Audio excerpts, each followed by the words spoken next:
सावन के रिमझिम बरखा मन ला भिगो दे रे। हरियर हरियर डार मन मोर मनवा खो दे रे। सावन के रिमझिम बरखा मन ला भिगो दे रे।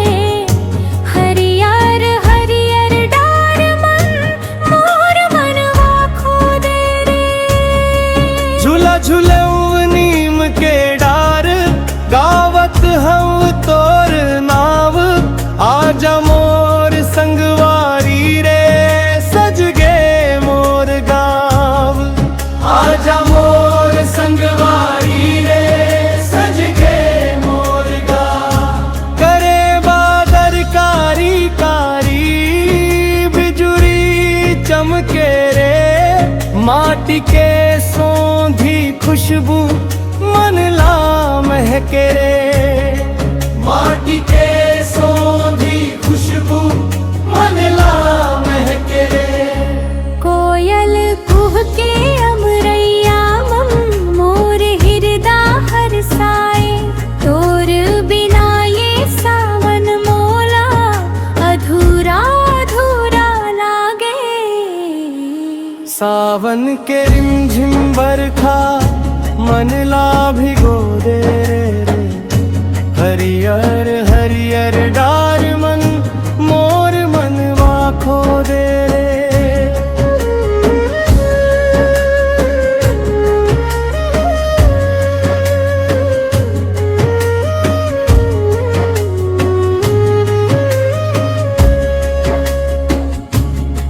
चूड़ी खन के हाथ मन पायल बाजे छम छम। झूला मन संग झूलबो हंसबो हम तुम। झूला मन संग झूलबो हंसबो हम तुम। धान के खेत हरियर होगे नदियाँ बहे मस्तानी। सावन संग ले आइस रे मया के कहानी। गाँव के गली में बरसे पानी नाच छोटे लइका। माटी के अंगना मन गूंजे हंसी खुशी के तरीका। तोर हाथ मन हाथ धर के चलबो बरखा धार। सावन के ये सुहाना मौसम कर दे मया पार।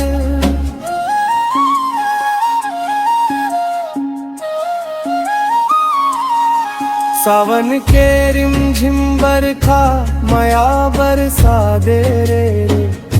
मोर सूना सूना मन वाला फूल खिला